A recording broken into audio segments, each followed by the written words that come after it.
Question of the day series में बच्चों मैं आया हूं एक जबरदस्त क्वेश्चन के साथ। क्वेश्चन आपका जेईई मेन 2019 एग्जाम का और क्वेश्चन आपका एप्लीकेशन ऑफ डेरिवेटिव चैप्टर से। तो बच्चों क्वेश्चन को सोल्व करने के लिए मैं आगे बढ़ रहा हूं, तब तक आप ये दो काम जरूर कर दीजिएगा क्योंकि इनसे मुझे बहुत ज्यादा मोटिवेशन मिलता है। तो क्वेश्चन आपके सामने स्क्रीन पे है और क्वेश्चन में बोला क्या है कि the height of A right circular cylinder of maximum volume inscribed in A sphere of radius 3 inch. आपको हाइट पूछी है, आपसे हाइट पूछी है किसकी? राइट सर्कुलर सिलेंडर की। राइट सर्कुलर सिलेंडर की हाइट पूछी है जो किसके अंदर है? स्फीयर के अंदर है और मैक्सिमम वॉल्यूम के साथ है। बस आपको हाइट निकालनी है, एमसीक्यू क्वेश्चन है तो मैक्सिमम वॉल्यूम नहीं दिखाना, हाइट बतानी, वो मैं फटाफट से बता दूंगा। तो ये सारा काम फोटो के साथ होता है, आपको अच्छे से पता होगा ना। एप्लीकेशन ऑफ डेरिवेटिव का कोई भी क्वेश्चन हो एप्लीकेशन वाला, वो हमेशा फोटो के साथ सोल्व होता है, बिना फोटो के कभी भी सोल्व नहीं होता। तो सबसे पहले मैं बात करता हूँ, एक स्फीयर बना लेता हूँ। तो ये आपके पास एक स्फीयर हो गया, ठीक है, ये आपके पास एक स्फीयर हो गया और इसके अंदर मैं एक सिलेंडर बना रहा हूँ, इसके अंदर मैं एक सिलेंडर बना रहा हूँ। तो ये आपका एक सिलेंडर हो गया। स्फीयर के अंदर आपने एक सिलेंडर बना लेना है। जी सर। बोला क्या क्या है इसमें? इसमें ये बोला है कि जो स्फीयर है वो रेडियस 3 है। स्फीयर की जो रेडियस है वो 3 है। स्फीयर 3 रेडियस के साथ है, तो यहाँ पे मैं स्फीयर की रेडियस 3 ले लेता हूँ। तो यहाँ से बात बनेगी ना, स्फीयर का जो सेंटर होगा यहाँ होगा, वो 3 रेडियस के साथ। आपको सिलेंडर की हाइट बतानी है। सिलेंडर की हाइट ये होगी, सिलेंडर की हाइट ये होगी, ये आपको बतानी है h। हाइट आपको h की वैल्यू यहाँ पे निकालनी है। जी सर, बात समझ में आती है। तो मेरे को सिलेंडर की फिलहाल रेडियस माननी पड़ेगी r माननी पड़ेगी। और बच्चों ये ध्यान से देखिएगा, अगर ये पूरी की पूरी h है तो ये आधी हो गई, ये h/2 हो जाएगी आपकी। कितनी हो जाएगी? h/2। और मैं यहाँ पे सिलेंडर के अगर मैं हाइट निकालूंगा तो मेरे को उसके वॉल्यूम से तो जरूर जाना पड़ेगा ना, वॉल्यूम से तो जरूर जाना पड़ेगा, इसलिए बोला है वॉल्यूम मैक्सिमम है। तो यहाँ पे वॉल्यूम हमें लेके चलना पड़ेगा। आप अच्छे से जानते हो वॉल्यूम को मैक्सिमम, हालांकि हम बोर्ड एग्जाम के लिए जब क्वेश्चन करते हैं तो दिखाते हैं, यहाँ पे वॉल्यूम को मैक्सिमम नहीं दिखाना है, खाली हाइट निकालनी फटाफट से। तो वॉल्यूम हम लेके चलते हैं, फिर यहाँ पे हाइट निकाल पाएंगे, देखना कैसे। तो we be the volume of cylinder, जो क्या होता है πr²h, πr²h होता है। जी सर, ये बात हमें समझ में आती है। अब ये दो वेरिएबल में है, कितने वेरिएबल में है? दो वेरिएबल में। तो हमेशा हम एक वेरिएबल में अगर चीज होती है तो हम अच्छे से डेरिवेटिव कर पाते हैं, इसलिए हम यहाँ पे कुछ थोड़ा सा काम करेंगे और उस काम से हम इसको एक वेरिएबल में बदलेंगे। एक वेरिएबल में बदलने के बाद हम फटाफट से हाइट की तरफ जा सकते हैं, हाइट अच्छे से निकाल सकते हैं। वॉल्यूम मैंने लिख लिया है, हम हमेशा यही करते हैं, वॉल्यूम लेके चलते हैं फिर हाइट निकाल देते हैं, आपको पता होगा। Volume V is equal to πr²h है। तो इसको मैं एक वेरिएबल में बदलने के लिए यहाँ पे थोड़ा सा फिगर पे काम करता हूँ, आपको अच्छे से पता होगा। तो यहाँ पे ये एंगल हम थीटा मान लेते हैं, ये एंगल थीटा मान लेते हैं। और ये राइट आपका सर्कुलर सिलेंडर है तो ये आपका 90 डिग्री हो गया।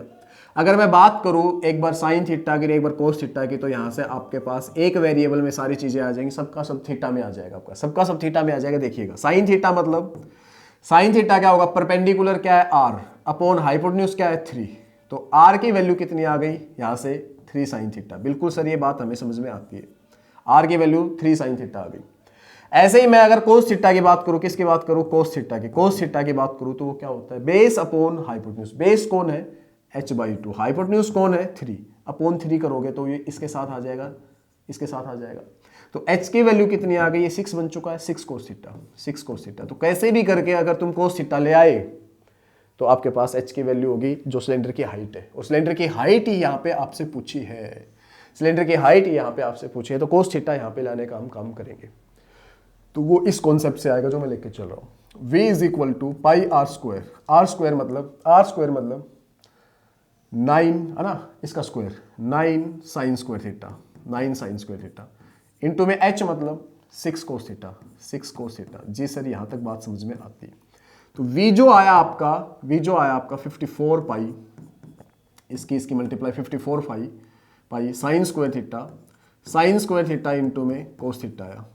और आपको पता होगा कि जब तुम फर्स्ट डेरिवेटिव करोगे और उसको 0 के बराबर रखोगे तो यहां से एक ट्रिग्नोमेट्री तो आने वाली है, थीटा की फॉर्म में कोई ना कोई चीज आने वाली है, और थीटा की फॉर्म में कोई ना कोई चीज आएगी, उससे हम कोस थीटा आराम से निकाल के कोस थीटा भर देंगे, h आ जाएगा, कोस थीटा आराम से भर के h ले आएंगे। ठीक है, तो इसका हम फर्स्ट डेरिवेटिव करेंगे और उसको 0 के बराबर रखते ही हमें कोई ना कोई चीज थीटा में मिलेगी, और थीटा में मिल गई तो इसका समाधान हो जाएगा, h जल्दी से आ जाएगा। वॉल्यूम तो मैक्सिमम है ही, आपको टेंशन नहीं लेनी है, ये एमसीक्यू है बेटा, सब्जेक्टिव नहीं है। सब्जेक्टिव होगा तो वॉल्यूम भी मैक्सिमम दिखाना होता है। वो कैसे दिखाते हैं? फर्स्ट डेरिवेटिव के 0 के बराबर रखा, वहाँ से कुछ थीटा आया, आपने सेकंड डेरिवेटिव में जब वो थीटा रखा, पॉजिटिव आ गया तो मिनिमम और नेगेटिव आ गया तो मैक्सिमम। सारे कॉन्सेप्ट आपको अच्छे से पता होने चाहिए। तो यहाँ पे मैं फर्स्ट डेरिवेटिव करता हूँ, सबसे पहले डी बाई डी थीटा निकालता हूँ। डी बाई डी थीटा निकालता हूँ तो 54 पाई, ऐसे ही इसका डिफ्रेंशिएशन करते हैं, ये फर्स्ट और ये सेकंड।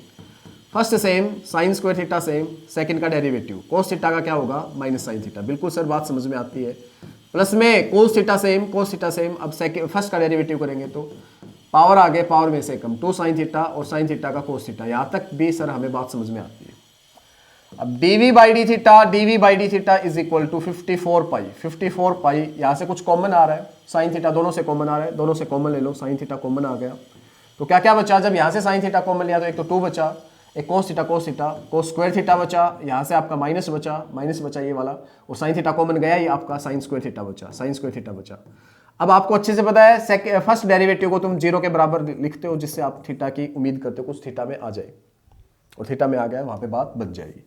जब तुम इसको 0 के बराबर रखोगे तो 54 पाई तो 0 होता ही नहीं, तो इसको लिखने की जरूरत नहीं है। तो या तो साइन थीटा 0 रहा है, या तो साइन थीटा 0 रहा है, ये सारा मामला 0 कब रहा होगा, या तो साइन थीटा 0 रहा है, या आपका 2 कोस स्क्वायर थीटा माइनस में साइन स्क्वायर थीटा 0 रहा है। बिल्कुल सर ये बात हमें समझ में आती है। तो साइन थीटा 0 रहा है, इसका मतलब थीटा 0 रहा है, तो थीटा 0 आपको लेना ही नहीं है। अगर थीटा 0 ले लिया तो ये सारा मामला ही खत्म हो जाएगा, तो ये तो लेना ही नहीं, तो इसका मतलब ये डिस्कार्ड, इसको डिस्कार्ड कर दो, थीटा 0 लेना ही नहीं, मतलब ये चीज़ रहने वाली आपकी। तो यहाँ से आप देखो ध्यान से, 2 cos square theta is equal to, मैं इसको साइन स्क्वायर थीटा कह सकता हूँ।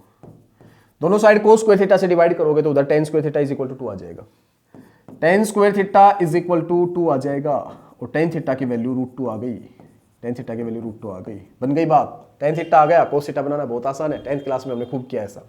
राइट एंगल ट्रायंगल बनाएंगे, ये थीटा है, ये 90 डिग्री है, तो टेन थीटा √2/1 है, परपेंडिकुलर √2 बेस 1, हाइपोटेन्यूज चाहिए हम, तो पाइथागोरस थ्योरम क्या कहता है, इसका स्क्वायर प्लस इसका स्क्वायर का रूट, तो 2 + 1 का रूट √3, तो आपके पास कोस थीटा आ गया। कोस थीटा क्या होगा, बेस अपॉन हाइपोटेन्यूज 1/√3। तो इसका मतलब हाइट आ गई, h is equal to 6 into में 1/√3, और हाइट ही चाहिए थी 6 इंटू में 1/√3। ये काम की चीज़ है। अगर आपको वॉल्यूम को मैक्सिमम दिखाना है तो मैं आपको बता देता हूँ, सेकंड डेरिवेटिव करो, उसमें टेन थीटा भर दो, वो नेगेटिव आना है तो वॉल्यूम मैक्सिमम हो जाएगा, ठीक है, यस। पर यहाँ पे हमें वॉल्यूम मैक्सिमम नहीं दिखाना, तो इसको मैं सोल्व और कर लेता हूँ। 3 इंटू में 2/√3 लिख देता हूँ। तो यहाँ पे क्या बचा कट पिट के, ये √3 बचेगा, √3, ये 2 बचेगा, 2√3। हाइट 2√3 आई जो ऑप्शन सी में है बच्चों, सी ऑप्शन फिलहाल करेक्ट होता है, ऑप्शन सी फिलहाल करेक्ट होता है। तो ये काफ़ी कॉन्सेप्ट का क्वेश्चन था, काफ़ी बढ़िया क्वेश्चन था। तो मैं डेली अच्छे क्वेश्चन के साथ आता हूँ, नए क्वेश्चन के साथ आता हूँ। कल मिलते हैं एक नए क्वेश्चन के साथ। बाय बेटा।